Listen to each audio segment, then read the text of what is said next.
7:30 కనుక్కుంటే 12 room fill అవుతుంది. రాత్రి 7:30 పెడితే రూమ్ ఫుల్ అవుతుంది. యాక్టివేట్ నాకు అర్థం కాదు.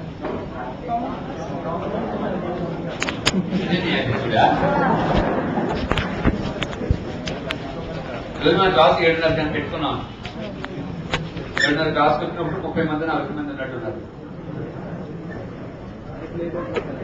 ఇప్పుడు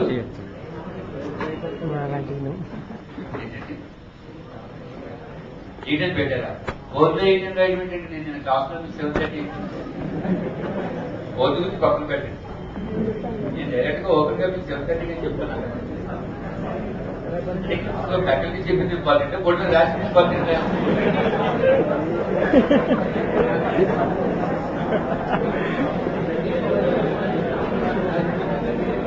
సరే, ఎవరో నేను పెద్ద తీసుకున్నాను, మీరు కలెక్ట్ చేసుకోండి. నాకు ముందే నెట్వర్క్ ఎక్కువ, అలా మిస్ అయిపోతుంది.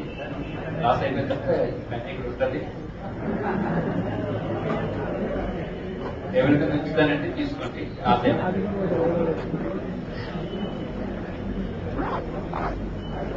వరల్డ్ బ్యాంక్ ఎవరో 3 అభ్యర్థులు వచ్చారు. ఒక 2 సార్లు మాట్లాడదాం, మళ్ళా తర్వాత రాలేదు. మరి ఎందుకు వచ్చారో నాకు తెలియదు. తర్వాత అమ్మ కౌలు పంపించాను, వాళ్ళు కనపడలేదండి. సరే,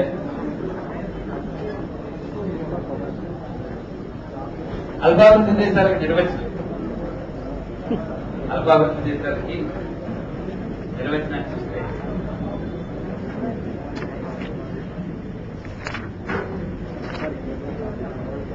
ఒకటి వివేకవాద నిర్వచనం చెప్పుకున్నాం. రెండోది డాక్టర్ నర్స్ నిర్వచనం చెప్పాను. మూడోది ప్లానింగ్ కమిషన్ నిర్వచనం చెప్పాను. నాలుగోది వరల్డ్ బ్యాంక్ నిర్వచనం. యుఎన్డిపి వాళ్ళు ప్రతి సంవత్సరం హ్యూమన్ డెవలప్మెంట్ రిపోర్ట్ ఏ విధంగా ప్రచురిస్తారో వరల్డ్ బ్యాంక్ కూడా ప్రతి సంవత్సరం వరల్డ్ డెవలప్మెంట్ రిపోర్ట్ ని ప్రచురిస్తుంది.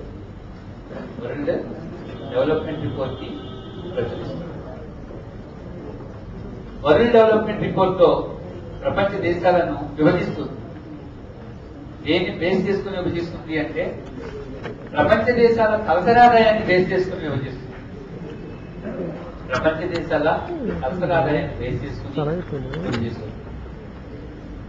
On the basis of real GNI విడదీసేటప్పుడు దేని తీసుకుంటారు? GNI అంటే GNI తీసుకుంటారు. నేను చెప్పాను గతంలో GNI అంటే ఏంటంటే గ్రాస్ నేషనల్ ఇన్కమ్. GNP అంటే దేశంలో వాడుతున్నాం ఈ పదాన్ని, అంతర్జాతీయంగా వాడేటప్పుడు GNI అనే పదాన్ని వాడుతున్నాం. పెర్ క్యాపిటల్ GNI తీసుకుంటుంది.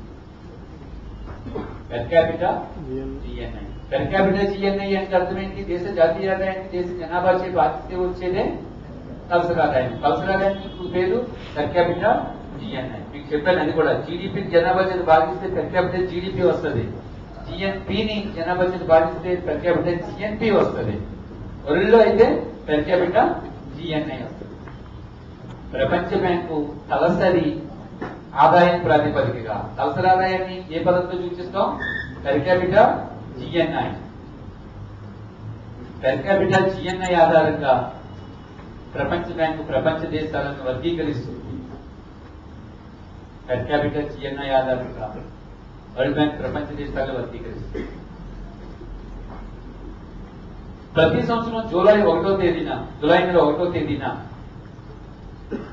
ప్రపంచ దేశాల తలసరి ఆదాయాలను ప్రకటించి దేశాలను వర్గీకరిస్తుంది. 3 రకాలుగా వర్గీకరిస్తుంది. LIC, MIC, HIC. LIC, MIC, HIC అని 3 రకాలుగా విభజిస్తుంది ప్రపంచ దేశాలు.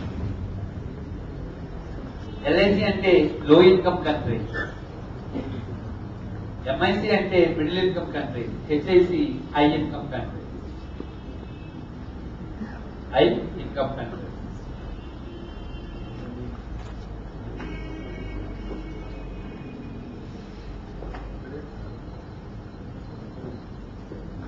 రెండు వేల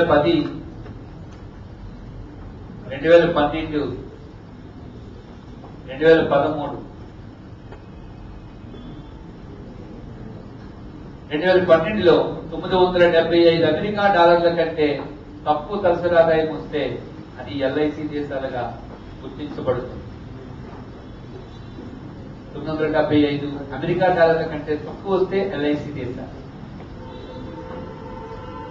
అదే 2012లో అయితే 10.25, 2013లో అయితే 10.35. ఈ బుక్ లో 2013 ఉండదు, ఇది నోట్ చేసుకోండి. 10.35 అమెరికా డాలర్. అదే హెచ్ఐసి దేశాలు అయితే 11,906 కంటే ఎక్కువ వస్తే, 12,476 కంటే ఎక్కువ వస్తే, 12,616 కంటే ఎక్కువ వస్తాయి.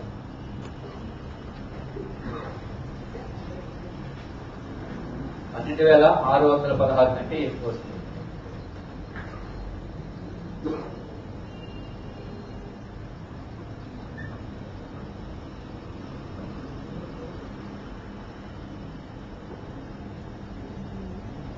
$12,616.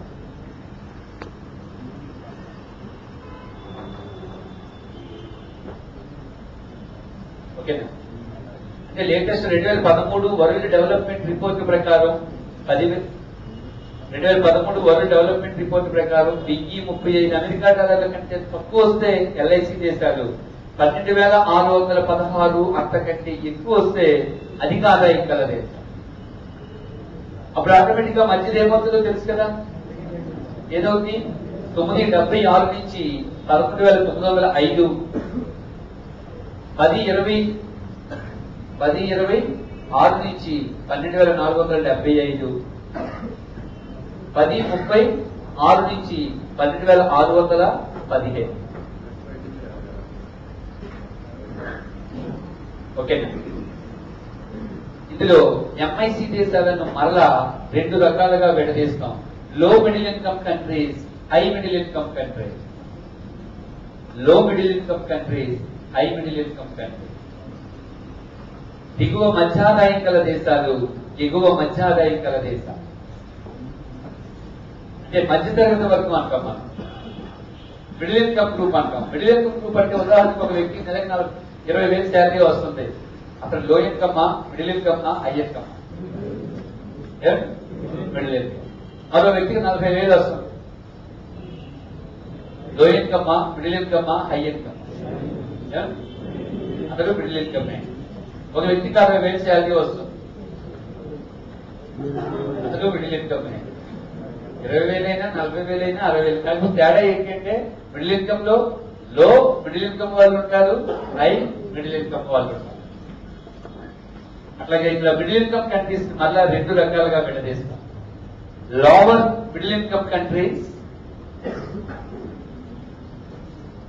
Upper middle income countries. Again middle income countries ని 2 రకాలుగా విడదీయవచ్చు. Lower middle income countries, upper middle income countries. Lower middle income countries, upper middle income countries. ఇందులో లోవర్ మిడిల్ ఇన్కమ్ కంట్రీస్ అంటే 2013 డేటా ప్రకారం చూస్తే 1036 అమెరికా డాలర్ల నుంచి 4,085 అమెరికా డాలర్, 4,086 అమెరికా డాలర్ల నుంచి 12,615 అమెరికా డాలర్లు. మిగతా ఆల్రెడీ మీ బుక్ లో ఉన్నాయి.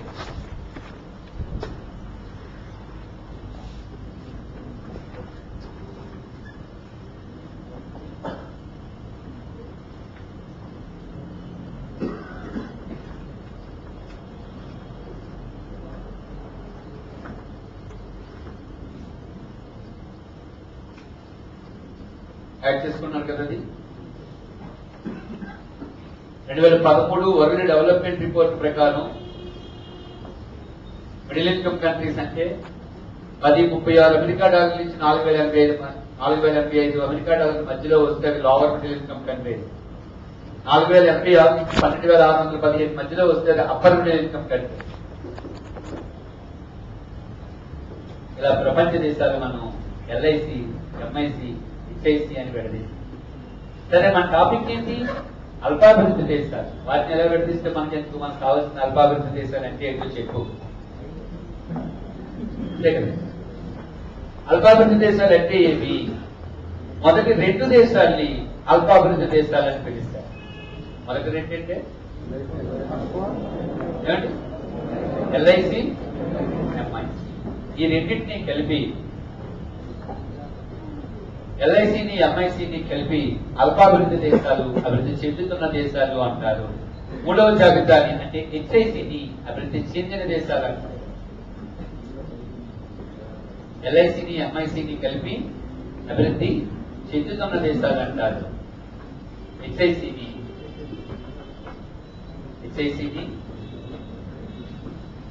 అభివృద్ధి చెందిన దేశాలు అంటారు.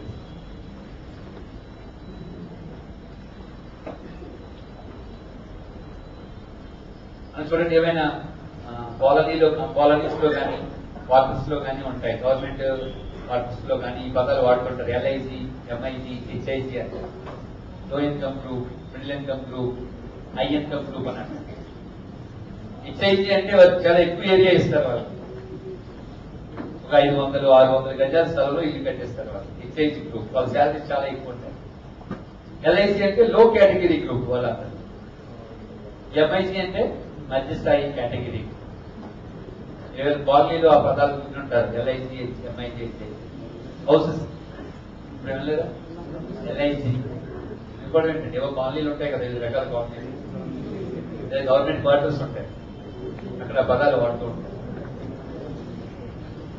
సరే, ఇందులో ఎల్ఐసి, ఎంఐసి 2 దేశాలని కలిపి ఏమనిపించాం? అభివృద్ధి చెందుతున్న దేశాలు అనిపించాం.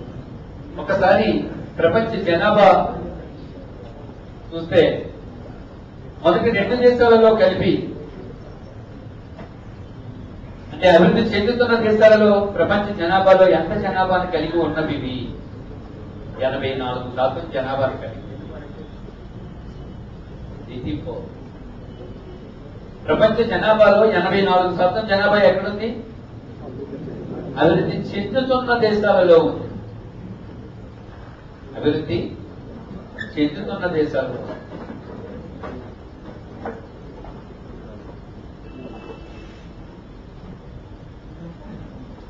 అభివృద్ధి చెందుతున్న దేశాలలో 84% జనాభా. అంటే అది అభివృద్ధి చెందిన దేశాలు ఎంత ఉన్నట్లు? 16. ఒకసారి ప్రపంచ ఆదాయంలో వీటి వాటా చూస్తే 25% వాటా అభివృద్ధి చెందుతున్న దేశాలకు రాగా 75% వాటా అభివృద్ధి చెందిన దేశాలకు వెళ్తుంది. ప్రపంచంలో ఎంత అసమానతలు ఉన్నవి అని. జనాభాలో 84% జనాభాను కలిగిన అభివృద్ధి చెందుతున్న దేశాలలో ప్రపంచ ఆదాయంలో కేవలం 25% మాత్రమే పొందగా, జనాభాలో కేవలం 16% పొంది ఉన్న అభివృద్ధి చెందిన దేశాలు ప్రపంచ ఆదాయంలో 75% ఆదాయాన్ని పొందుతుంది. 84% జనాభా 25% ఆదాయాన్ని మాత్రమే పొందుతున్నవి. అంటే ప్రపంచంలో పేదలందరూ ఎక్కడున్నారు? అభివృద్ధి చెందుతున్న దేశాల్లోనే. ప్రపంచంలో దరిద్రనారాయణులందరూ ఇక్కడే ఉన్నారు. అందుకే క్రాస్ అనే ఆర్థికవేత్త ఈ దేశాలను వ్యాఖ్యానం చేస్తూ slums of the world economy అంటాడు. Slums of the world economy, ప్రపంచ మురికి కోపాలు అని వ్యాఖ్యానించాడు ఈ దేశాన్ని. ప్రపంచ మురికి కోపాలు, ఐరన్ క్రాస్,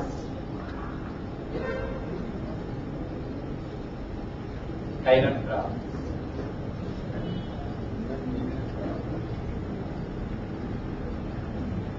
ప్రపంచంలో పేదలందరూ అభివృద్ధి చెందుతున్న దేశాలలోనే ఉన్నారు కాబట్టి 84% జనాభాను కలిగి 25% మాత్రమే ఆదాయాన్ని పొందుతున్నారు కాబట్టి ఈ దేశాలను క్రాస్ అనే ఆర్థికవేత్త ప్రపంచ మురికి కోపాలు, ప్రపంచ మురికి వాడలు, ఇంగ్లీష్లో slums of the world economy అని వ్యాఖ్యానించాడు. లాస్ట్ టైం జేఎల్ ఎకనామిక్స్ లో వచ్చింది ఈ ప్రశ్న.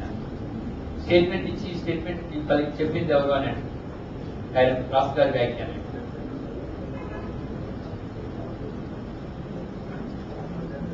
మరోవైపు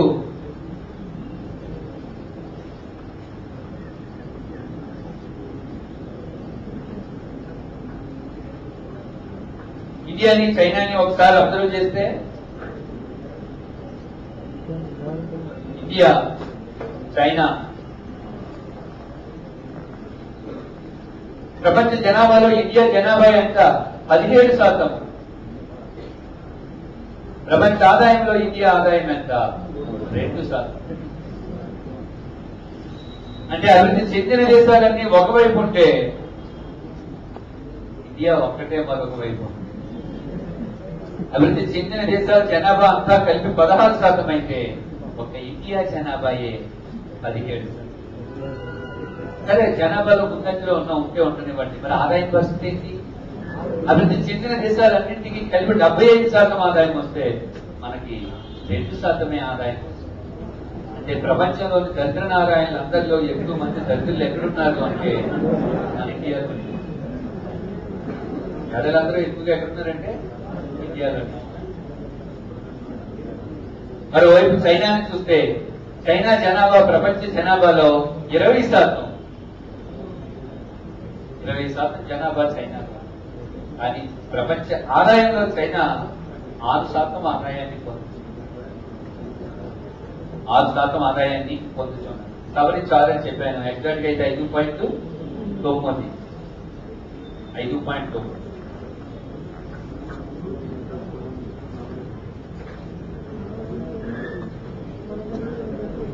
2008లో 2008 అంటే 2010 వరల్డ్ డెవలప్మెంట్ రిపోర్ట్ అంటే అర్థం దాని డేటా 2008 అని అర్థం.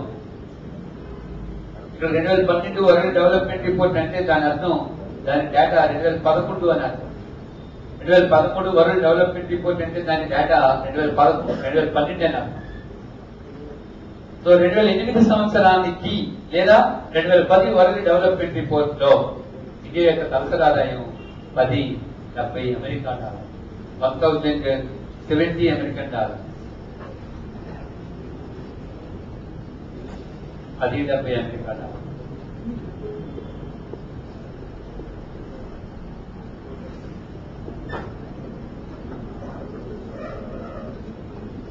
అంటే ఇండియా ఏ వర్గంలోకి వస్తుంది? ఎల్ఐసి, ఎంఐసి, హెచ్ఐసిలలో ఏ వర్గంలోకి వస్తుంది? ఎంఐసిలో ఏ వర్గంలోకి వస్తుంది?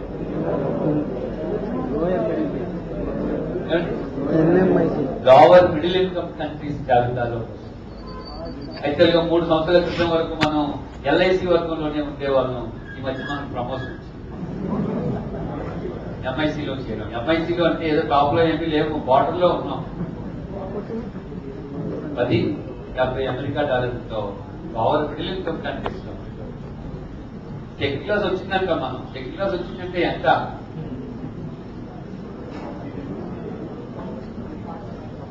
టెక్ క్లాస్ అంటే 53% వచ్చిందా? మనకి లేదు. 50%. 50% అంటే 1% తగ్గితే ఆర్డినరీ నుంచి బయట దాకా 1%. అట్లాగే మన ఇన్కమ్ కూడా మొన్నటి వరకు ఎల్ఐసి బ్యాచ్, మన ఎల్ఐసి గ్రూప్ కొంచెం ప్రమోషన్ వచ్చి ఎంఐసిలో కోర్టు చేసుకోవడం జరిగింది. ఎంఐసిలో కోర్టు చేసుకోవడం. ఓకే, నెక్స్ట్ ఇవి నిర్వచనాలు.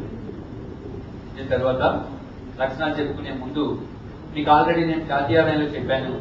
ఈరోజు ప్రపంచ ఆదాయాన్ని, ప్రపంచ తలసరి ఆదాయాన్ని 2 రకాలుగా గణిస్తున్నారు. ఒకటి on the basis of exchange rate, 2 on the basis of purchasing power parity. On the basis of exchange rate, on the basis of purchasing power parity. వినిమయ రేటు ఆధారంగా మరియు కొనుగోలు శక్తి సమానత ఆధారంగా. నేను ఇక్కడ బోర్డు మీద చెప్పిన ఈ అంకెలన్నీ దేని ప్రకారం అంటారు? వినిమయ రేట, కొనుగోలు శక్తి సమానత. వినిమయ రేటు ఆధారంగా చెప్పాను. క్లాసిఫికేషన్ నేను ఇచ్చిన ఈ అంకెలు దేని ప్రాతిపదిక ఇచ్చాను? వినిమయ రేటు ఆధారంగానే ఇప్పుడు. హ్యూమన్ డెవలప్మెంట్ రిపోర్ట్ లో అయితే purchasing power parity, world bank report లో అయితే ఎక్స్చేంజ్ రేట్. అయితే ఎక్స్చేంజ్ రేట్ ప్రాతిపదికగా విభజించబడిన జాతీయ ఆదాయం కానీ తలసరి ఆదాయం కానీ వాస్తవానికి దగ్గరగా ఉండదు. ఎందుకు దగ్గరగా ఉండదంటే ఒక డాలర్కి ఎన్ని రూపాయలు చెల్లిస్తున్నాము అనే దాన్ని బట్టి ఎక్కువ రూపాయలు చెల్లిస్తే మన తలసరాదాయం తగ్గిపోతుంది. కానీ ఆ రూపాయికి మన దేశంలో ఎక్కువ వస్తువులు రావచ్చు. కాబట్టి వాస్తవికతను ప్రతిబింబించదు. ఏది ప్రతిబింబించదు? వినిమయ రేటు అనేది ప్రతిబింబించదు. వాస్తవికతను ప్రతిబింబించేది ఏది? వాస్తవికతను ప్రతిబింబించేది ఏది అంటే purchasing power parity. Purchasing power parity, కొనుగోలు శక్తి సమానత. కొనుగోలు శక్తి సమానత.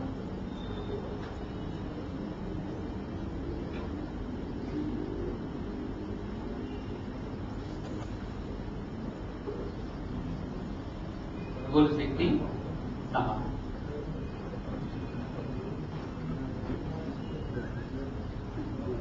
ఈ కొనుగోలు శక్తి సమానత అనే కాన్సెప్ట్ ని 1978లో కొనుగోలు శక్తి సమానత అనే కాన్సెప్ట్ ని 1978లో ఐబి క్రావిస్ కృషి మేరకు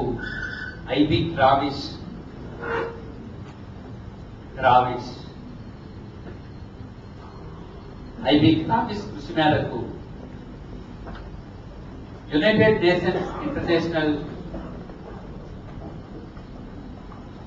comparison Programme United Nations international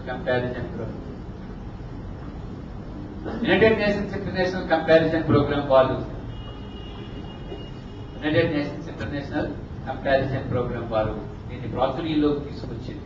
ఏది? Purchasing power parity. మొదట్లో ప్రపంచ దేశాల జాతీయ ఆదాయాన్ని, తలసరాదాయాన్ని దేని ప్రాతిపదికగా తీసుకుని చెప్పేవాళ్ళం? ఎక్స్చేంజ్ రేటు ప్రాతిపదికన, మార్కెట్ ఎక్స్చేంజ్ రేటు ప్రాతిపదికన. అది వాస్తవానికి దగ్గరగా లేదని దాని స్థానంలో దేన్ని ప్రాచుర్యంలోకి తీసుకొచ్చాం?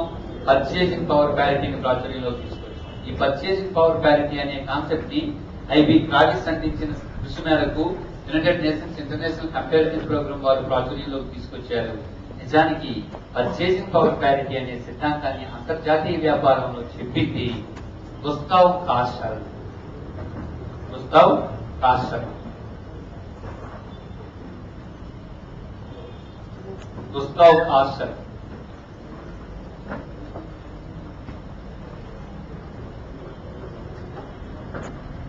లాస్ట్ టైం ఏఎస్ఓ క్వశ్చన్ పేపర్లో, ఎకనామిక్స్ క్వశ్చన్ పేపర్లో ఈ ప్రశ్న ఇవ్వడం జరిగింది.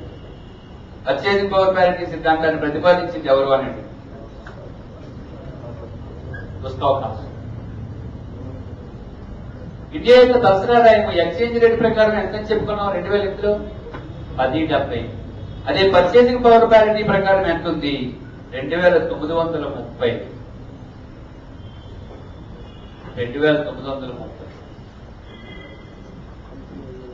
ఎక్స్చేంజ్ రేట్ ప్రకారం చూస్తే 1000, పర్చేజింగ్ పవర్ ప్యారిటీ ప్రకారం చూస్తే 3000. సుమారు 1070, 2930. అనగా ఇండియా యొక్క తలసరాదాయం ఎక్స్చేంజ్ రేట్ లో ఎక్కువ ఉందా, పర్చేజింగ్ పవర్ ప్యారిటీలో ఎక్కువ ఉందా? పర్చేజింగ్ పవర్ ప్యారిటీలోనే ఎక్కువ. ఎందుకంటే అదే వాస్తవికతను ప్రతిబింబిస్తుంది అని చెప్పుకున్నాం.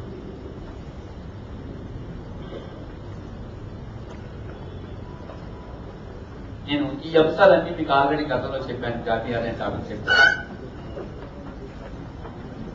అల్పాభివృద్ధి దేశాల లక్షణాలు, characteristics of under developed country.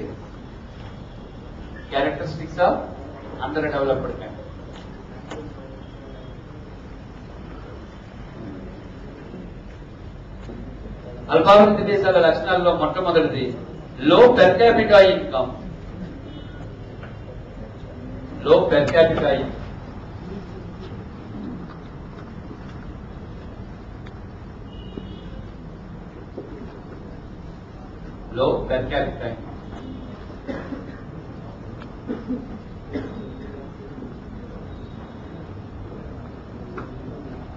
తక్కువ తలసరాదాయం. వెనుకబడిన దేశాలలో కనపడే ఒక లక్షణం తక్కువ తలసరాదాయం ఉంటుట.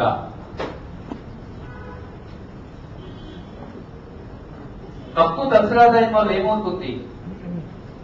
తలసరాదాయం తక్కువ ఉండడం వల్ల జీవన ప్రమాణం తక్కువ ఉంటుంది. జీవన ప్రమాణం తక్కువ ఉండడం వల్ల పౌష్టికాహారం లోపిస్తుంది. పౌష్టికాహారం లోపించడం వల్ల తరచూ అనారోగ్యానికి గురి అవుతూ ఉంటారు. ఇవన్నీ ఒకటితో ఒకటి సంబంధం ఉన్న అంశాలు. ఎందుకు ఇక్కడ తలసరాదాయం తక్కువ ఉంటుంది? వెనుకబడిన దేశాలు ఎక్కువగా వ్యవసాయంపై ఆధారపడతాయి. వ్యవసాయంపై ఆధారపడే వారికి వచ్చే తలసరాదాయం తక్కువ ఉంటుంది. తలసరాదాయం తగ్గితే జీవన ప్రమాణం తగ్గుతుంది. జీవన ప్రమాణం తగ్గితే పౌష్టికాహారం తగ్గుతుంది.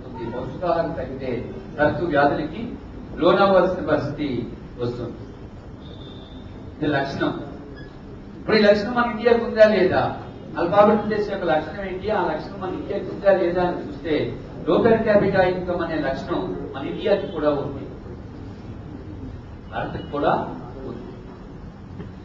భారత్ లో తలసరాదాయం తక్కువ ఉంది. పైన మీకు చెప్పాను 2010 వరల్డ్ డెవలప్మెంట్ రిపోర్ట్ లో ఎక్స్చేంజ్ రేట్ లో భారత తలసరాదాయం $10.70 పర్చేసింగ్ పవర్ ప్యారిటీలో 2930 అమెరికా డాలర్లు. అయితే ఈ $10.70 అనేవి తక్కువ ఎక్కువ అనేది ఎలా తెలుస్తుంది? తెలియాలంటే మరో దేశం యొక్క తలసరాదాయాన్ని పక్కన పెట్టండి. గొడవ కొట్టే ఎలా తెలుస్తుంది? మరో వాటిని పక్కన పెడితే గొడవ పెట్టో కొట్టో మనం తెలుస్తుంది. నేనున్నాను, హైట్ షార్ట్ అనేది ఎట్లా తెలుస్తుంది? నా పక్కన ఒక 7 అడుగుల వరకు పెట్టాను అనుకోండి, చాలా షార్ట్ గా. నా పక్కన 4 అడుగుల వరకు పెట్టాను అనుకోండి, చాలా పొడవుగా. కంపారిటివ్లీ చెప్పండి. సో ఇక్కడ అమెరికా తలసరాదాయం తీసుకొచ్చి పక్కన పెడితే అమెరికా తలసరాదాయం ఎంత ఉంది? అమెరికా తలసరాదాయం 2010 సంవత్సరంలో అయితే 47,580 47,580 అమెరికా డాలర్. ఇండియా తలసరాదాయం కంటే అమెరికా తలసరాదాయం 46 రెట్లు ఎక్కువ ఉంది. 46 టైమ్స్ ఎక్కువ ఉంది. 46 రెట్లు ఎక్కువ. రివర్స్ లో చెప్పాలంటే అమెరికా తలసరాదాయంలో 1/46 వంతు ఇండియా తలసరాదాయం. అంటే ఒక భారతీయుడి సగటు జీవన ప్రమాణము ఒక అమెరికన్ సగటు జీవన ప్రమాణానికి ఎంత తేడా ఉందో మీరు అర్థం చేసుకోండి. భారతీయ సగటు జీవన ప్రమాణానికి అమెరికన్ సగటు జీవన ప్రమాణానికి చాలా వ్యత్యాసం కనబడుతుంది. ఎందులో ఇది ఎక్స్చేంజ్ రేట్. అదే పర్చేసింగ్ పవర్ ప్యారిటీలో చూస్తే భారత తలసరాదాయం కంటే అమెరికా తలసరాదాయం 16 రెట్లు ఎక్కువ ఉంది. ఎక్స్చేంజ్ రేట్ లో 46 రెట్లు ఎక్కువ ఉంది పర్చేసింగ్ పవర్ ప్యారిటీలో. ఎందుకంటే పర్చేసింగ్ పవర్ ప్యారిటీలో మనం 2930 కదా, కాబట్టి 16 రెట్లు ఎక్కువ ఉంది. ఈ రెండింటిని బట్టి ఒక కన్క్లూజన్ రావచ్చు మనం. ఏంటి మనం వచ్చే కన్క్లూజన్? ప్రపంచ దేశాల మధ్య ఆదాయాలలో వ్యత్యాసాలు కనబడుతున్నాయి.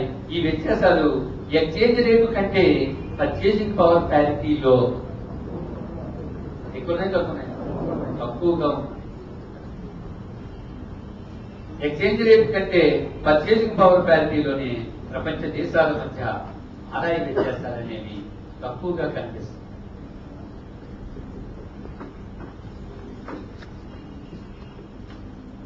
$2012 గణాంకాలను చూస్తే భారత తలసరాదాయం 1410 అమెరికా డాలర్లు.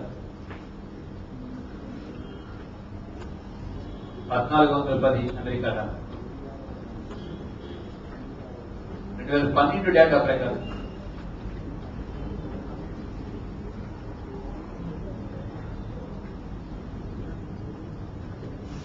సెకండ్ పాయింట్, వ్యవసాయ ఆధిక్యత.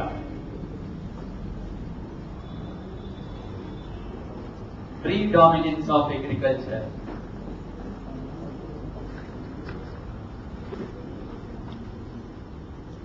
మొదటి లక్షణం అర్థమైంది కదండి, సింపుల్. ఏంటి లక్షణం? ఈ దేశాలలో తలసరాదాయం తక్కువ ఉంటుంది. తలసరాదాయం తక్కువ ఉండడం వల్ల జీవన ప్రమాణం తక్కువ ఉంటుంది, పౌష్టికాహారం లోపిస్తుంది, తరచూ అనారోగ్యానికి గురి కావాల్సిన పరిస్థితి వస్తుంది.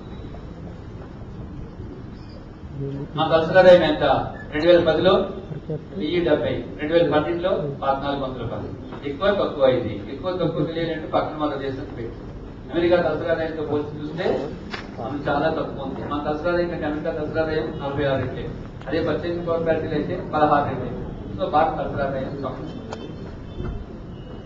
ఈ రెండు తలసరాదాన్ని సరిపోలిస్తే ఒక కన్క్లూజన్కి రావచ్చు మనం. ప్రపంచ దేశాల మధ్య ఎక్స్చేంజ్ రేట్ లోని అసమానతల కంటే పర్చేసింగ్ పవర్ ప్యారిటీలోని అసమానతలు తక్కువగా ఉంది. నెక్స్ట్ సెకండ్ పాయింట్, వ్యవసాయ ఆధిక్యత. వ్యవసాయ ఆధిక్యత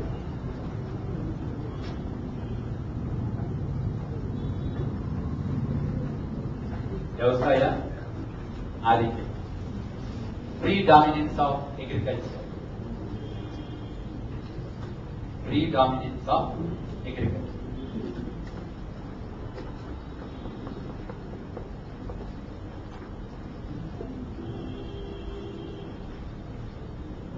Predominance of agriculture. వెనుకబడిన దేశాల్లో మరొక లక్షణం ఏంటంటే వ్యవసాయ రంగం యొక్క ఆధిక్యత కనబడుతుంది. వ్యవసాయ రంగం యొక్క ఆధిక్యత కనిపిస్తుంది. ఒక దేశంలో వ్యవసాయ రంగానికి ఆధిక్యత ఉందా లేదా అనేది మనకి ఎట్లా తెలుస్తుంది? వ్యవసాయ ఆధిక్యత మనకి ఎట్లా తెలుస్తుంది అని చూస్తే 3 అంశాలను తీసుకుని చెప్పవచ్చు. ఒకటి, దేశ జాతీయ ఆదాయంలో వ్యవసాయ రంగం వాటా ఎంత? 2, దేశ ఉపాధిలో వ్యవసాయ రంగం వాటా ఎంత? 3, అంతర్జాతీయ వ్యాపారంలో వ్యవసాయ రంగం వాటా ఎంత? ఈ అంశాల సహాయంతో అక్కడ వ్యవసాయ రంగం యొక్క ఆధిక్యత ఉందా లేదా అనేది చెప్పవచ్చు. అందులో మొదటిది, దేశ జాతీయ ఆదాయంలో వ్యవసాయం వాటా ఎంత? 1950-51లో దేశ జాతీయ ఆదాయంలో మన వ్యవసాయం వాటా 55% వరకు ఉండేది. అట్లాంటి తగ్గుతూ వచ్చి లేటెస్ట్ గా 2011-12 నాటికి 14% పడిపోయింది. లేటెస్ట్ గణాంకాల్లో 14% కనబడుతుంది వ్యవసాయ రంగం యొక్క వాటా. గతంతో పోలిస్తే ఇప్పటికి తగ్గినప్పటికీ నేటికి భారత జాతీయ ఆదాయంలో 1/7 1/7 428 కదా. సో 1/7 వంతు వ్యవసాయ రంగమే అందిస్తుంది. మరోవైపు అమెరికా, ఇంగ్లాండ్ వంటి దేశాలు చూస్తే అమెరికా, ఇంగ్లాండ్ వంటి దేశాలలో జాతీయ ఆదాయంలో వ్యవసాయ రంగం అందించే వాటా ఎంత ఉంది అంటే 1 to 2%. అభివృద్ధి చెందిన దేశాలలో అయితే 1 to 5%. డెవలప్డ్ కంట్రీస్ లో 1 to 5% మాత్రమే వ్యవసాయం వాటా ఉండగా మన దేశంలో ఇంకనూ 14%. First point. టాపిక్ ఏంటి? వ్యవసాయం యొక్క ఆధిక్యత. వెనుకబడిన దేశాల లక్షణం ఏంటి? వ్యవసాయ రంగం ఆధిక్యత ఉంటుంది. ఎలా ఆధిక్యతను కనబరుస్తుంది? జాతీయ ఆదాయంలో ఎక్కువ వాటాను కలిగి ఉంటుంది, ఉపాధిలో ఎక్కువ వాటాను కలిగి ఉంటుంది, అంతర్జాతీయ వ్యాపారంలో చెప్పుకోదగిన వాటాని కలిగి ఉంటుంది అనేది లక్షణం. ఈ లక్షణం మన ఇండియాకు ఉందా లేదా అనేది ఇప్పుడు మనం అబ్జర్వ్ చేస్తున్నాం. 1950-51లో దేశ జాతీయ ఆదాయంలో వ్యవసాయం వాటా మోర్ దెన్ 50% ఉండేది. 2011-12 నాటికి అది 14% తగ్గిపోయింది. 14% తగ్గినప్పటికీ అభివృద్ధి చెందిన దేశాల్లో 1-5% వ్యవసాయం వాటా ఉంది. మన దగ్గర చూస్తే 1/7 అవుతుంది. కాబట్టి ఇంకా మన ఎకానమీలో వ్యవసాయం యొక్క ఆధిపత్యం కనిపిస్తుంది. 2, ఎంప్లాయ్మెంట్ అవకాశాలు. ఎంప్లాయ్మెంట్ అవకాశాలను చూస్తే 1950-51లో మొత్తం పనిచేసే వారిలో 72% మంది వ్యవసాయం పైన ఆధారపడి పనిచేసేవారు. దాని యొక్క పర్సెంటేజ్ రోజు రోజుకి తగ్గుతూ వచ్చి 2001 నాటికి 56.7% తగ్గింది. 2004-05 ఎన్ఎస్ఎస్ వారి 61వ రౌండ్ నాటికి 52% తగ్గింది. మళ్ళీ ఇప్పుడు లేటెస్ట్ గణాంకాల్లో 66వ రౌండ్ నాటికి 53% కనిపిస్తుంది. అంటే నేడు జాతీయ ఆదాయం, నేడు ఎంప్లాయ్మెంట్ లో వ్యవసాయంపై ఆధారపడే వారి శాతం ఎంత ఉంది? అరౌండ్ 55 to 60% మధ్యలో. ఎక్కడ అయితే 53% ఉంది. సుమారుగా అనుకోండి, మీరు ఏం చెప్పాలి? 60%. లేదు 53% అనుకోండి. పర్టికులర్ గా ప్రశ్నించారనుకోండి, ఎన్ఎస్ఎస్ వారు 66వ రౌండ్ ప్రకారం అని పర్టికులర్ గా ప్రశ్నిస్తే ఏం పెట్టాలి? ఆన్సర్ 53% వరకు. 66వ రౌండ్ లో 53% ఉంది. 61వ రౌండ్ లో 52% ఉంది. ఎన్ఎస్ఎస్ వారి 61, 66 చెప్పాను. ఈ రెండు కాకుండా 2001 జనాభా లెక్కలు అయితే 56.7%.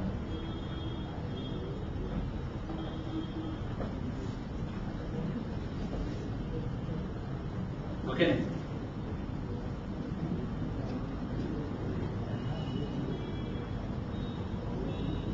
అయితే మొదట్లో 72% మంది వ్యవసాయంపై ఆధారపడేవారని చెప్పాను. మొదట్లో 72% మంది వ్యవసాయంపైనే ఆధారపడేవారు. క్రమక్రమంగా దీని వాటా ఏమవుతుంది? తగ్గుతూ వస్తుంది. అక్కడ మంచి పరిణామం అని కూడా చెప్పాను. ఇది తగ్గుదల వేగంగా ఉందంటారా, నెమ్మదిగా ఉందంటారా? చాలా నెమ్మదిగా ఉంది. ఒకప్పుడు 72% మంది, ఈ రోజు 60% మంది. ఎక్కడ తగ్గింది కానీ మరి చెప్పుకోదగిన స్థాయిలో ఏమీ తగ్గలేదు. అదే ఎంప్లాయ్మెంట్ కాకుండా ఉత్పత్తిని చూడండి. దేశ జాతీయ ఆదాయంలో వ్యవసాయం వాటాన్ని చూడండి ఎట్లా ఉంది. ఒకప్పుడు 55 ఉండేది, ఈ రోజు 14 పడిపోయింది. ఎక్స్ట్రాడినరీగా తగ్గిపోయింది. అదే ఎంప్లాయ్మెంట్ లో చూస్తే ఎక్స్ట్రాడినరీగా తగ్గిందా? లేదు. 72 నుంచి జస్ట్ 53కే తగ్గింది. అనగా ఉత్పత్తిలో వచ్చిన తగ్గుదల ఉపాధిలో రాలేదు. Second point. థర్డ్ పాయింట్ ఏంటంటే అంతర్జాతీయ వ్యాపారం ఉన్నారు. ఒకప్పుడు భారత అంతర్జాతీయ వ్యాపారంలో ఎక్కువ శాతం వ్యవసాయానికి సంబంధించిన ఎగుమతులు దిగుమతులే ఉంటుంది. ఇప్పుడు అంతర్జాతీయ వ్యాపారంలో వ్యవసాయానికి సంబంధించిన ఎగుమతులు దిగుమతులు వాటా రోజు రోజుకి ఏమవుతుంది? నేను వ్యవసాయ ప్రాధాన్యత టాపిక్ చెప్పాను. నేడు మన ఎగుమతుల్లో 9% వ్యవసాయ రంగం నుంచే వెళ్తున్నాయి. పరోక్షంగా 20% వ్యవసాయ రంగం నుంచే వెళ్తున్నాయి. ప్రత్యక్షంగా 9%, పరోక్షంగా 20%, రెండు కలిపి చూస్తే సుమారు 30% వ్యవసాయ ఎగుమతులే. అయితే దిగుమతులు చూస్తే 4% మాత్రమే వ్యవసాయ రంగానికి సంబంధించిన దిగుమతులు. అంటే అంతర్జాతీయ వ్యాపారంలో వ్యవసాయం యొక్క వాటా ఎక్కువ ఉందా తక్కువ ఉందా అంటే దిగుమతుల్లో పెద్దగా లేదు, కానీ దిగుమతులు ఇంకా చెప్పుకోదగిన స్థాయిలో ఉందని చెప్పాలి. మొత్తం మీద కన్క్లూజన్ ఇవ్వాలంటే ఇండియన్ అగ్రికల్చర్లో ఇప్పటికీ, ఇండియన్ ఎకానమీలో ఇప్పటికీ కనపడే లక్షణం ఏంటి? అగ్రికల్చర్ యొక్క అవినెస్ కనపడదు. వ్యవసాయ రంగం యొక్క ఆధిక్యత అనేది చాలా స్పష్టంగా కనిపిస్తుంది. రెండో లక్షణం ఇది. నెక్స్ట్ మూడో లక్షణం అధిక జనాభా ఒత్తిడి.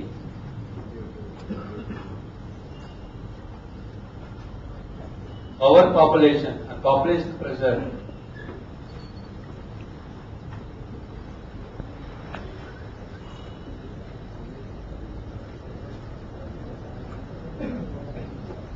Over population.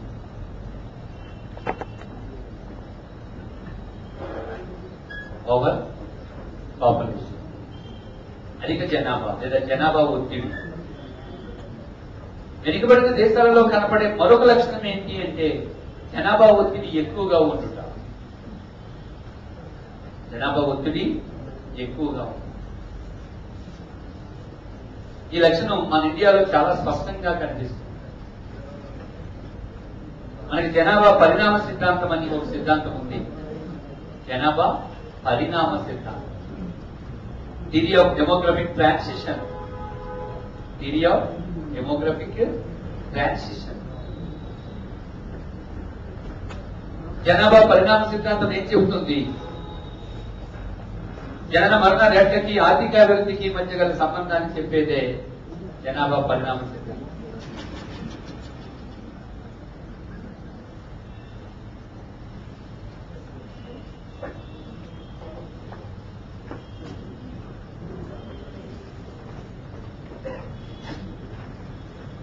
జనన మరణ రేట్లకి ఆర్థికాభివృద్ధికి మధ్య గల సంబంధాన్ని చెప్పేదే జనాభా పరిణామ సిద్ధాంతం. ఇంగ్లీష్ ఏం చెప్పాను? Theory of demographic transition. ఆర్థికాభివృద్ధికి, జనన రేటుకి, మరణ రేటుకి సంబంధం ఉంటుంది.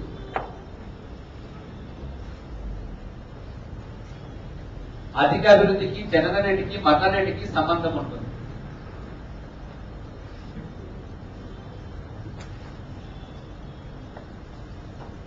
ఆర్థికాభివృద్ధికి, జనన రేటుకి, మరణ రేటుకి సంబంధం అనేది ఉంటుంది. దేశాలు బాగా వెనుకబడి ఉన్నప్పుడు జనన మరణ రేట్లు ఎలా ఉంటాయి? యాక్చువల్ గా జనాభా పరిణామ సిద్ధాంతంలో 3 దశలు ఉంటాయి. మొదటి దశ, రెండవ దశ, మూడవ దశ అని 3 దశలు ఉంటాయి. అందులో మొదటి దశను చూస్తే ఆర్థికాభివృద్ధికి, జనన మరణ రేట్లకి ఎలాంటి సంబంధం ఉంటుందంటే మొదటి దశలో దేశము వెనుకబడి ఉంటుంది. దేశం వెనుకబడి ఉండటం వల్ల ఇక్కడ జననాల రేటు ఎక్కువగానే ఉంటుంది, మరణాల రేటు కూడా ఎక్కువగానే ఉంటుంది. జనన రేటు మరణ రేటు రెండూ ఎక్కువగా ఉండడంతో జనన రేటు మరణ రేటు రెండూ ఎక్కువగా ఉండడంతో జనాభా పెరుగుదల ఉంటుందా ఉండదా?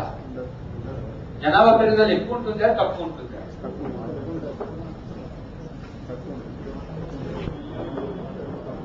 ఉదాహరణకి జననాలు సంవత్సరానికి ఎన్ని ఉంటాయో మరణాలు కూడా ఇంచుమించు అన్నీ ఉంటాయి. భూమి మీదకి ఎంతమంది ప్రవేశిస్తున్నారో బయటికి అంతమందే నిష్క్రమిస్తున్నారు. ఎంతమంది పుడుతున్నారో అంతమంది చనిపోతున్నారు. కాబట్టి జనాభా పెరుగుదల అనే సమస్య ఉంటుంది. దేశాలు వెనుకబడి ఉన్నప్పుడు జనాలు ఎక్కువగానే ఉంటాయి, మరణాలు ఎక్కువగానే ఉంటాయి. రెండూ ఎక్కువగా ఉండడం వల్ల జనాభా పెరుగుదల అనే సమస్య ఉద్భవించింది. ఎందుకంటే జనాలు మరణాలు ఎక్కువ ఉంటాయి. మరణాలు ఎక్కువ ఉండడానికి కారణం ఏంటి? మరణాలు ఎందుకు ఎక్కువ ఉంటాయి?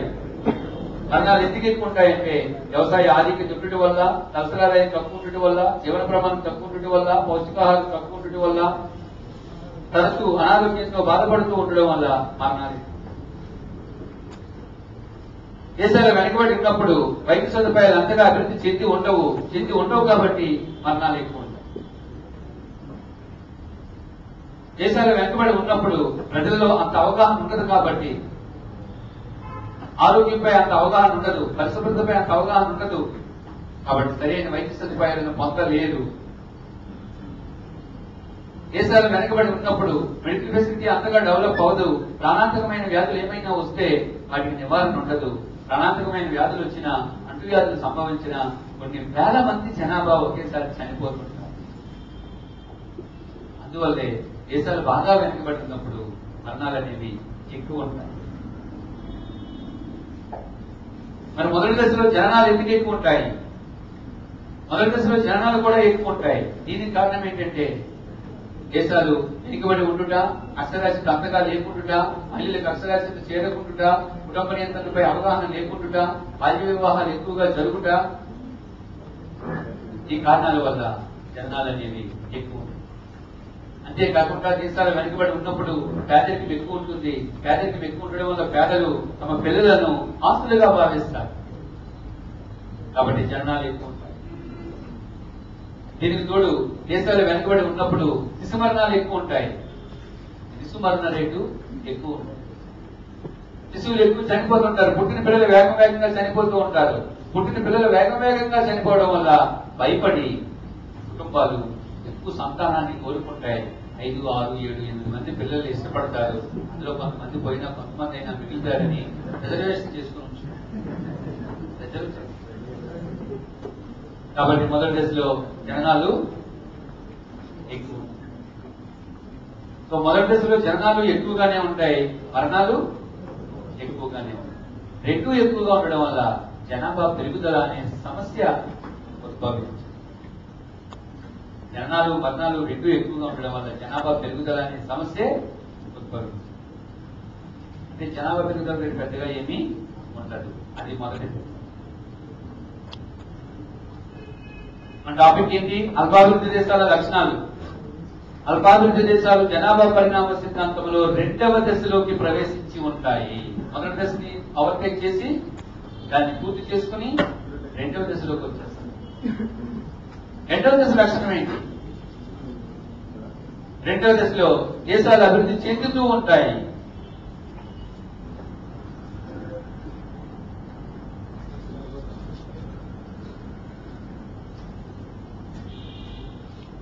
రెండవ దశలో దేశాలు అభివృద్ధి చెందుతూ ఉంటాయి.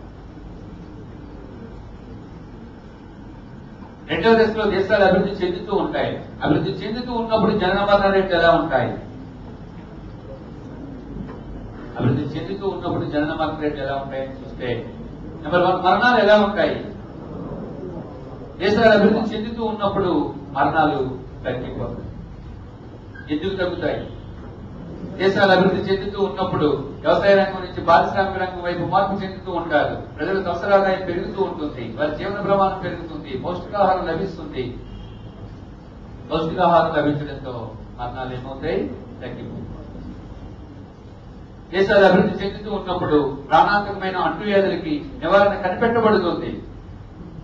అంటువ్యాధుల నివారణ కనిపెట్టబడడంతో మరణాలు తగ్గుతాయి. దేశాలు అభివృద్ధి చెందుతూ ఉండడంతో ప్రజల ఆదాయం పెరుగుతూ రావడంతో వైద్య సదుపాయాలు ఉపయోగించుకుంటారు. ప్రజలకి ఏమైనా సమస్యలు వస్తే, ఆరోగ్యపరమైన సమస్యలు వస్తే వెంటనే వైద్యులు సంప్రదిస్తారు. అంటే ఆరోగ్య సదుపాయాలు మెరుగవుతాయి, ఫలితంగా మరణాలు తగ్గుతాయి. సో రెండో దశలో మరణ రేటు ఏమవుతుంది, తగ్గుతుంది. రెండో దశలో మరణ రేట్ అనేది తగ్గుతుంది. మరి రెండో దశలో జనన రేట్ ఏమవుతుంది? రెండో దశలో జనన రేటు కూడా తగ్గుతుంది. జనన రేటు కూడా తగ్గుతుంది. అయితే మరణ రేటు తగ్గినంత వేగంగా జనన రేటు తగ్గదు. మరణ రేటు చూస్తే ఫాస్ట్ గా తగ్గుతుంది, జనన రేటు చూస్తే నెమ్మదిగా తగ్గుతుంది. మరణ రేటు ఫాస్ట్ గా తగ్గగా, జనన రేటు నెమ్మదిగా తగ్గుతుంది. అంకెల్లో మీకు చెప్పాలంటే 1921కి పూర్వం ఇండియా జనాభా పరిణామ సిద్ధాంతంలో మొదటి దశలో ఉండేది. 1921కి పూర్వం ఇండియా జనాభా పరిణామ సిద్ధాంతంలో మొదటి దశలో ఉండేది. 1921లో జనాభా పరిణామ సిద్ధాంతంలో రెండో దశలోకి ప్రవేశించింది.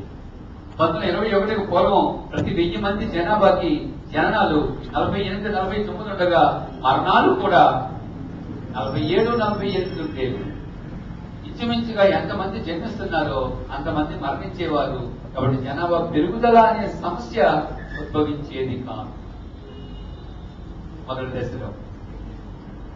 రెండో దశకు వచ్చేసరికి ఏమైంది? రెండో దశకు వచ్చేసరికి మరణాలు 47, 48 నుంచి సడన్ గా 20, 25కి పడిపోయాయి మరణాలు. మరోవైపు జననాలు చూస్తే జననాలు 47, 48 నుంచి 40కి తగ్గాయి. తగ్గడం రెండు తగ్గాయి. అయితే మరణాలు తగ్గుదల 48, 49 నుంచి 20కి పడిపోతే జననాలు తగ్గుదల 47, 48 నుంచి 40కి తగ్గినవి. మరణాలేమో ఫాస్ట్ గా తగ్గాయి, జననాలేమో నెమ్మదిగా తగ్గాయి. ఓకేనా? ఫలితంగా అధిక జనన రేటు, అల్ప మరణ రేటు ఉంటుంది. ఇలా జరగడం వల్ల ఏమవుతుంది? జనన రేటు అధికంగా ఉంది, మరణ రేటు అల్పంగా ఉంది. జనన రేటు అధికంగా ఉంది, మరణ రేటు అల్పంగా ఉంది. జనాలు ఎంత ఉన్నాయి? 40 ఉన్నాయి. మరణాలు ఎంత ఉన్నాయి? 20 ఉన్నాయి. గ్యాప్ బాగా ఎక్కువైపోయింది. అధిక జనన రేటు, అల్ప మరణ రేటు వల్ల జనాభా పెరుగుతుంది. అంటే ఈ దేశాలు, అభివృద్ధి చెందుతున్న దేశాలు జనాభా పరిణామ సిద్ధాంతంలో రెండవ దశలోకి ప్రవేశించుంటాయి. మరణ రేటుని సమర్థవంతంగా తగ్గించుకోగలిగి ఉంటాయి, కానీ జనన రేటుని తగ్గించడంలో అంతగా విజయాన్ని సాధించలేదు. మరణాన్ని తగ్గించుకోవడంలో సక్సెస్ అయ్యాయి, జననాలు తగ్గించుకోవడంలో ఇంకా సక్సెస్ కాలేదు. మరణాలను విజయవంతంగా తగ్గించుకోగలిగాయి, కానీ జననాలను విజయవంతంగా తగ్గించుకోలేకపోయాయి. ఫలితంగా అధిక జనన రేటు, అల్ప మరణ రేటు ఉంటుంది. దీనివల్ల జనాభా పెరుగుదల రేటు భారీగా ఉంటుంది. దీనినే జనాభా విజృంభణ లేదా జనాభా విస్ఫోటనము లేదా జనాభా బాంబు అని పిలుస్తారు. జనాభా విజృంభణ లేదా జనాభా విస్ఫోటనము అని పిలుస్తారు.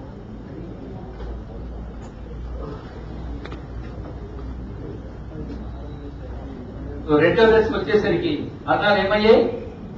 గణనీయంగా తగ్గాయి, జననాలు నెమ్మదిగా తగ్గాయి. ఎందుకు రెండవ దశలో జననాలు మరణాలు తగ్గినంత వేగంగా తగ్గలేదు? మరణాలు తగ్గినంత వేగంగా జననాలు ఎందుకు తగ్గలేదు?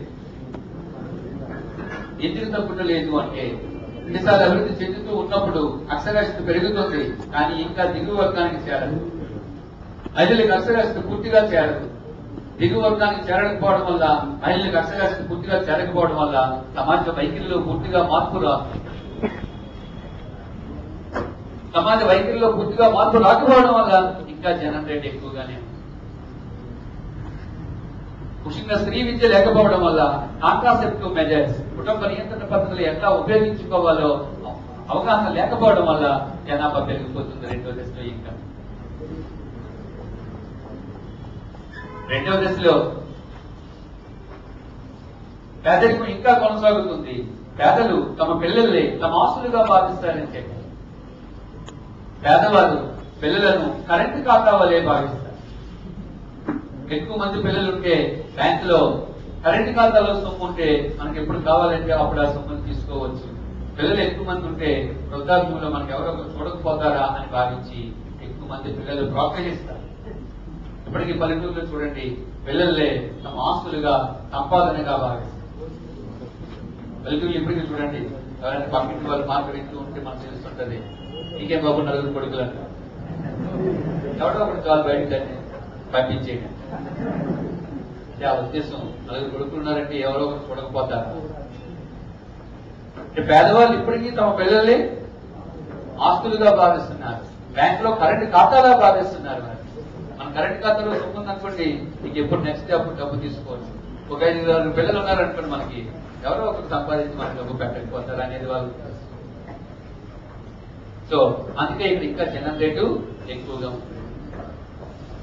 మరొక విషయం ఏంటంటే, మరణాలను తగ్గించే అంశాలు ఆర్థిక అంశాలు కాగా, జననాలను తగ్గించే అంశాలు ఆర్థిక అంశాలు కాదు, సాంఘిక అంశాలు.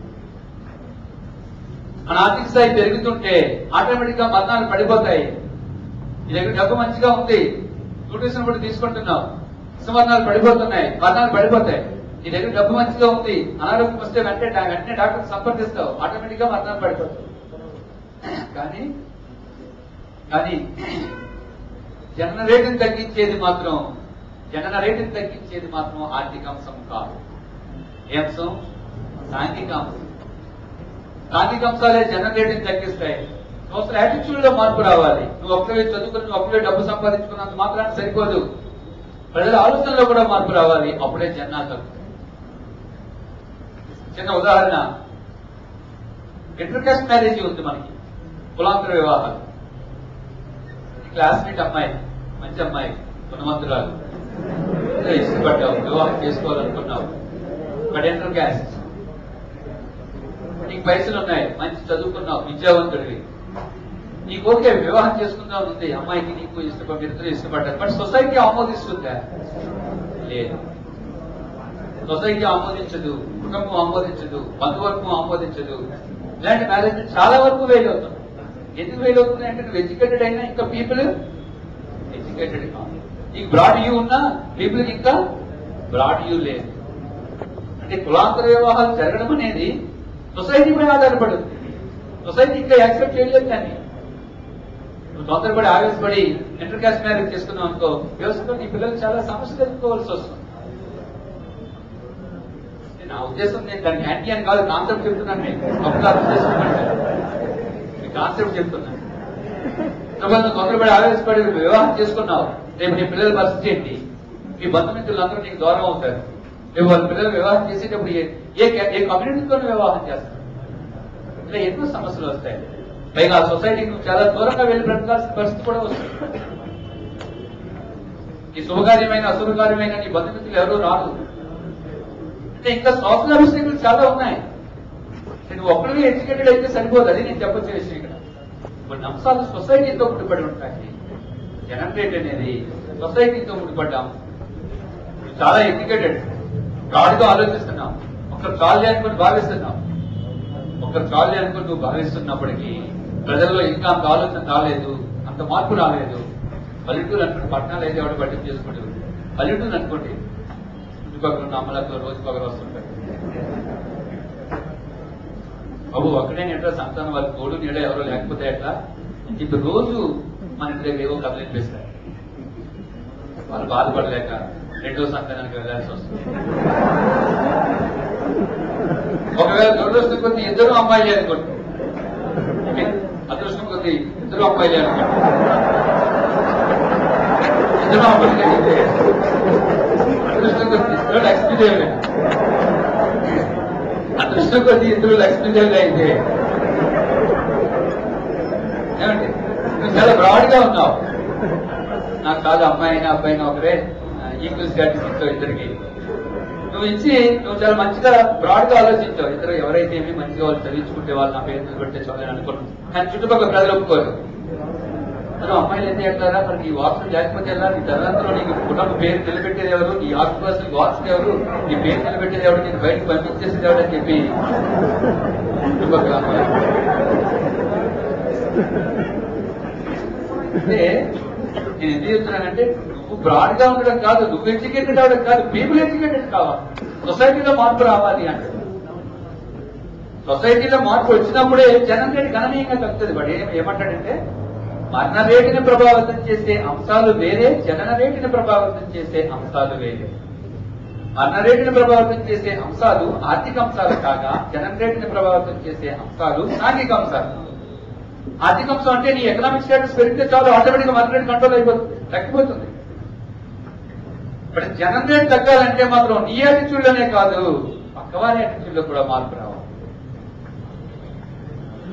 కొన్ని విషయాలు చూడండి, మనం ఎంత బ్రాడ్ గా ఆలోచించినాం. ఒకసారి సొసైటీ కోసం పనిచేయాల్సి వస్తుంది. సొసైటీ కోసం పనిచేయాలంటే హీరోనే కాకుండా సొసైటీలో మార్పు రావాలి. సో రెండవ దశలో ఇంకా అంత మార్పు రాదు కాబట్టి ఇంకనూ జననాలు ఎక్కువగానే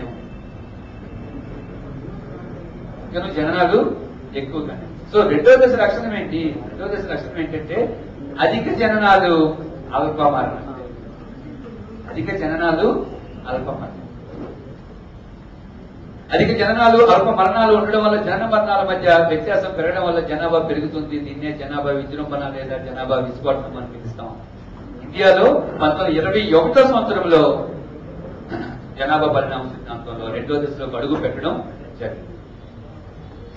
ఇండియా 1921లో రెండో దశలో అడుగు పెట్టి 21కు పూర్వం మొదటి దశలో ఉంటే 21లో రెండో దశలో ప్రవేశించారు. నెక్స్ట్ మూడో దశ అభివృద్ధి చెందిన దశ. దేశాలు పూర్తిగా అభివృద్ధి చెందితే డెత్ రేట్ తక్కువ ఉంటుంది, బర్త్ రేట్ కూడా తక్కువగానే ఉంది. రెండు తక్కువగానే ఉంది.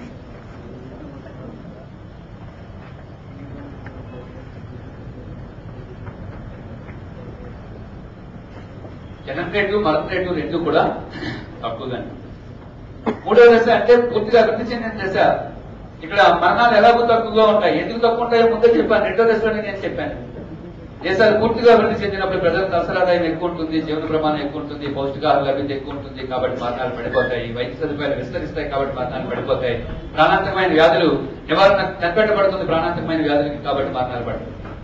ఏ యాంగిల్లో చూసినా కాల్ చేతికి వచ్చేసరికి మరణాలు బాగా పడిపోతాయి. జననాల పరిస్థితి ఏంటి? మూడవ దశలో జననాలు కూడా తగ్గిపోతాయి. మూడవ దశలో జననాలు తగ్గడానికి కారణం ఏంటి? దేశాలు అభివృద్ధి చెంది ఉంటాయి, అక్షర జ్ఞానం పెరుగుతుంది, దిగువ వర్గానికి కూడా అక్షరాస్యత వెళ్తుంది, స్త్రీలకు అక్షరాస్యత వెళ్తుంది. దీంతో ప్రజల యాటిట్యూడ్ లో మార్పు వస్తుంది. స్త్రీలకు అక్షరాస్యత పెరగడం వల్ల కుటుంబ నియంత్రణ సాధనాలను సమర్థవంతంగా ఉపయోగించడం తెలుసుకుంటారు కాబట్టి జనం రేటుని కంట్రోల్ చేసుకుంటారు. సొసైటీలో చేంజ్ వస్తుంది. పాత ఎగ్జాంపుల్ కంటిన్యూ చేయండి. ఇప్పుడు థర్డ్ స్టేజ్కి వచ్చేసరికి నువ్వు కొంచెం పోలీస్ గా వ్యవహరించి 2, 3, 4 సంతానానికి ప్రయత్నం చేస్తుంటే చుట్టుపక్కల ప్రజలు చెప్తారు, బుర్రంతా లేదా, చదువుకున్నావా లేదా, ఉద్యోగస్తువే కదా, అంతమంది బిడ్డలు అవసరమా నీకు, అమ్మాయి ఏంటి అబ్బాయి ఏంటి ఎవరైనా ఒకటే కదా అని చెప్పి ఈసారి ప్రజలే వచ్చి తిడతారు. గతంలో వీడు ఎడ్యుకేటెడ్, పీపుల్ అన్ఎడ్యుకేటెడ్. ఇప్పుడు పీపుల్ ఎడ్యుకేటెడ్. నువ్వు అలాంటప్పుడు అవివేకంగా కానీ ప్రవర్తిస్తే ప్రజలకి ఇన్ఫ్లుయెన్స్ పడుతుంది నీ మీద. చుట్టుపక్కల ప్రజలందరూ ఒకరు లేదా ఇద్దరితో సరిపెట్టుకున్నప్పుడు నువ్వు ఎట్టి పరిస్థితుల్లోనూ అంతకంటే ఎక్కువ సంతానాన్ని ఆశించవు. ఆ టైంలో ఖచ్చితంగా స్త్రీ పురుషుల మధ్య వ్యవస్థ కంప్లీట్ గా పోతుంది. మగపిల్లవాడైనా ఆడపిల్లైనా ఒకటే అనే కాన్సెప్ట్ కంప్లీట్ గా డెవలప్ అయిపోతుంది. థర్డ్ స్టేజ్కి వచ్చేసరికి అప్పుడు ఇద్దరు అమ్మాయిలైనా అబ్బాయిలైనా ఎలాంటి విమర్శత చూపించరు. ఒకవేళ ఆ వ్యక్తి చూపిస్తే ప్రజల నుంచి చేవాట్లు వస్తాయని భయపడి ఆయన చూపించరు. రెండో స్టేజ్ కి మూడో స్టేజ్ కి చాలా డిఫరెన్స్. సెకండ్ స్టేజ్ లో మనం ఎడ్యుకేటెడ్, ప్రజలు ఇంకా అన్ఎడ్యుకేటెడ్. థర్డ్ స్టేజ్ కి వచ్చేసరికి ప్రజలందరూ ఎడ్యుకేటెడ్ అవుతారు. కాబట్టి ఆటోమేటిక్ గా మనం ఏమైనా తప్పులు నిర్ణయాలు తీసుకున్నా ప్రజలు దాన్ని హర్షించరు. అందుకే థర్డ్ స్టేజ్ లో జనాలు పడిపోతారు. అంటే స్థానిక అంశాలు డెవలప్ అవుతాయి థర్డ్ స్టేజ్. దీనికి తోడు థర్డ్ స్టేజ్ లో స్త్రీ విద్యావంతురాలు అయి ఉంటుంది, స్త్రీ మంచిగా చదువుకొని ఉంటుంది. కాబట్టి స్త్రీ విద్యావంతురాలైన స్త్రీ గృహ కార్యకలాపాలకు మాత్రమే పరిమితం కావడానికి ఇష్టపడదు. ఒక ఎంబీఏ చేసిన స్త్రీ, ఒక ఎంసీఏ చేసిన స్త్రీ, లేదా ఒక పిహెచ్డీ చేసిన అమ్మాయి, లేదా ఒక పీజీ చేసిన అమ్మాయి ఖాళీగా ఇంటి దగ్గర కూర్చొని గృహ కార్యకలాపాలు మాత్రమే చేయడానికి పరిమితం కాదు. తన శక్తి సామర్థ్యాలు నిరూపించుకోవడానికి ప్రయత్నం చేస్తుంది, ఎకనామిక్ యాక్టివిటీస్ లో పాల్గొనడానికి ప్రయత్నం చేస్తుంది. డైరెక్ట్ గా చెప్పాలంటే ఉపాధిలో పాల్గొంటుంది, ఏదో రకమైన ఉపాధిలో పాల్గొంటుంది స్త్రీ. స్త్రీ ఉపాధిలో పాల్గొనడం వల్ల పరిమిత కుటుంబాన్ని వాంఛిస్తుంది. గతంలో స్త్రీ ఖాళీగా ఉండేది, ఉదయం నుంచి సాయంత్రం వరకు కావాలి డ్యూటీ ఏంటంటే పిల్లలు తయారు చేయడం, భర్తను తయారు చేయడం, ఆఫీసులకు పంపించడం, సెకండ్ హాఫ్ అంతా వాళ్ళు రిసీవ్ చేసుకోవడం. ఇప్పుడు అట్లా స్త్రీ చదువుకుంది, ఉద్యోగస్తురాలు అవుతుంది, తాను కూడా ఆఫీస్కి వెళ్లాల్సిన పరిస్థితి వస్తుంది. కాబట్టి ఎక్కువ మంది పిల్లలు మేనేజ్ చేయడం, పోషించడం చాలా కష్టం. అంటే ఆర్థిక స్వామిక లేక కాదు, వాళ్ళని సంరక్షించలేక. కాబట్టి పరిమిత కుటుంబాన్ని ఖచ్చితంగా స్త్రీ థర్డ్ స్టేజ్. ఇది ఒక రీజన్. ఇంకొక రీజన్ ఏంటంటే జీవన ప్రమాణం. థర్డ్ స్టేజ్ లో ప్రజల జీవన ప్రమాణం మెరుగుగా ఉంటుంది. మెరుగుగా ఉన్న జీవన ప్రమాణాన్ని నిలబెట్టుకోవడానికి ప్రయత్నం చేస్తారు. స్త్రీ ఉద్యోగస్తురాలు అయితే ఆటోమేటిక్ గా పురుషులు కూడా అక్కడ ఉద్యోగస్తుడే అవుతాడు. అందువల్ల వాళ్ళ జీవన ప్రమాణం బెటర్ గా ఉంటుంది. సెకండ్ స్టేజ్ లో ఉన్నామండి, పురుషులు ఉద్యోగస్తులు అయితే స్త్రీ భార్య ఉద్యోగస్తురాలు కావచ్చు, కాకపోవచ్చు. అదే మనం థర్డ్ స్టేజ్కి వెళ్ళాం అనుకోండి, స్త్రీ భార్య ఉద్యోగస్తురాలు అనుకోండి, ఖచ్చితంగా భర్త ఉద్యోగస్తుడు అయి ఉంటాడు. ఎందువల్ల స్త్రీ ఉద్యోగస్తురాలు అయితే మరొక ఉద్యోగస్తునే వివాహం చేసుకుంటాం. ఎక్కడో దేని కమిట్మెంట్ ఉంటే తప్ప సాధారణంగా స్త్రీ ఉద్యోగస్తురాలు అయితే పురుషులు ఉద్యోగస్తులు అయితే ఎంత కదా. కాబట్టి వారు అధిక జీవన ప్రమాణాన్ని కలిగి ఉంటారు. అధిక జీవన ప్రమాణాన్ని కలిగి ఉంటారు. ఆ అధిక జీవన ప్రమాణాన్ని నిలబెట్టుకునేందుకు ప్రయత్నిస్తుంది ఇప్పుడు ఇద్దరు కూడా. అధిక జీవన ప్రమాణాన్ని నిలబెట్టుకోవడానికి ప్రయత్నించడం అంటే ఏంటి? భార్యాభర్తలు ఇద్దరు ఉద్యోగస్తులు, ఇద్దరికి మంచిగా శాలరీస్ వస్తున్నాయి. సర్వీస్ లో రాగానే ఏదో ఒక వెహికల్ కొనుక్కున్నారు, ఒక ఫ్లాట్ కొనుక్కున్నారు, ఒక మంచి స్టాండర్డ్ ఆఫ్ లివింగ్ కలిగి ఉన్నారు. రేపు ఏసు గడిచే కొద్దీ, సంతానం వచ్చే కొద్దీ 1, 2, 3, 4 సంతానాలు పెరిగాయనుకోండి, పిల్లలు పెరుగుతూ ఉన్నారనుకోండి, ఏం చేస్తారు? ఒకటే అమ్ముకోవాల్సి వస్తుంది. పిల్లలు పెరిగే కొద్దీ ఏమవుతుంది? విద్య వైద్య ఖర్చులు పెరిగిపోతాయి. వైద్య ఖర్చులు తట్టుకోలేక వారి జీవన ప్రమాణం తగ్గించుకోవాల్సి. కారు కొనుక్కున్నవాడు బైక్ వచ్చేస్తాడు, బైక్ కొనుక్కున్నవాడు సైకిల్కి వచ్చేస్తాడు, సైకిల్ నుంచి ఆఫీసులో కాపురం పెట్టాల్సిన పరిస్థితి వస్తుంది. జీవన ప్రమాణం పడిపోతుంది. అలా పడిపోకుండా కొనసాగిస్తారు. పడిపోకుండా ఉండాలంటే ఏం చేయాలి? పరిమిత కుటుంబాన్ని మార్చేస్తారు. అది సహజం. అది అందుకే డెవలప్డ్ కంట్రీస్ లో అంత తక్కువ జనాభా ఉన్నారు. డెవలప్ మెచ్యూర్డ్ ఎకానమీస్ అవి, మనం ఇంకా ఇమ్మెచ్యూర్డ్ ఎకానమీస్ మనవి. వాళ్ళు డెవలప్ మెచ్యూర్డ్ ఎకానమీ. సో అధిక జీవన ప్రమాణం కలిగిన వ్యక్తులు తమ జీవన ప్రమాణాన్ని కొనసాగించడానికి కూడా పరిమిత కుటుంబాన్ని వాంఛిస్తారు. ఇది 3వ దశ లక్షణం. సో మొదటి దశలో జనాలు మరణాలు ఎక్కువే ఉంటాయి, జనాభా పెరగదు. 3వ దశలో కూడా జనాలు మరణాలు చాలా తక్కువ ఉంటాయి, కాబట్టి జనాభా. ఎక్కడ సమస్య? 2వ దశలో అధిక జనాలు ఉంటాయి, అల్ప మరణాలు. జనాలు ఎక్కువైపోవడం వల్ల జనాభా పెరుగుతుంది. దీన్నే మనం జనాభా విజృంభణ లేదా జనాభా విస్ఫోటనం అని పిలిచాం. అల్పాభివృద్ధి దేశాలు జనాభా పరిణామ సిద్ధాంతంలో 2వ దశలో చిక్కుకొని ఉంటాయి. అందుకే జనాభా ఒత్తిడి ఇక్కడ ఎక్కువ ఉంటుంది ఈ దశ. ఇండియాని చూస్తే 1921లో జనాభా పరిణామ సిద్ధాంతంలో 2వ దశలో ప్రవేశించిందని చెప్పుకున్నాం. 2011 జనాభా లెక్కలను పరిశీలిస్తే ఇండియాలో జనన రేటు మరణ రేటు ఎలా ఉంది? జనన రేటు 21.8, మరణ రేటు 21.8, మరణ రేటు 7.1. చూడండి, 2011 నాటికి జనాలు 21 ఉన్నాయి, మరణాలు చూస్తే 7 ఉన్నాయి. రెండింటికి మధ్య గ్యాప్ ఎక్కువైంది. అందుకే ఇండియాలో ఇంకా జనాభా రేటు ఎక్కువగానే కనపడుతుంది. 2011 జనాభా లెక్కల్లో ముందు జనాభా లెక్కలతో పోల్చి చూస్తే ఇండియాలో జనాభా వృద్ధి రేటు ఎంత ఉంది? 17.64. 17.64. అదే వార్షిక వృద్ధి రేటు ఎంత ఉంది? 1.64 ఉంది. 1.64. అంటే 10 years లో జనాభా వృద్ధి రేటు ఎంత ఉంది? 17.64. 1 year లో జనాభా వృద్ధి రేటు ఎంత ఉంది? 1.64. ఈ 17.64, 1.64 జనాభా వృద్ధి రేటు అనేది చాలా ఎక్కువ అనేది చెప్పాలి. ఓకే, ఇది మూడవ లక్షణం. ఏం చెప్తున్నా? మూడవ లక్షణం, ఈ దేశాలలో జనాభా ఒత్తిడి ఎక్కువ. రేపు మళ్ళీ మన క్లాస్ మీరు రెండు మీరు 7:30కి మొదలు పెట్టు. 6 కంటే మళ్ళీ ఎవరో ఒకసారి మేము ఉదయాన్ని తయారై రాలేమంటున్నాం. మధ్యాహ్నం క్లాస్ ఉంది కదా అని అడిగారు.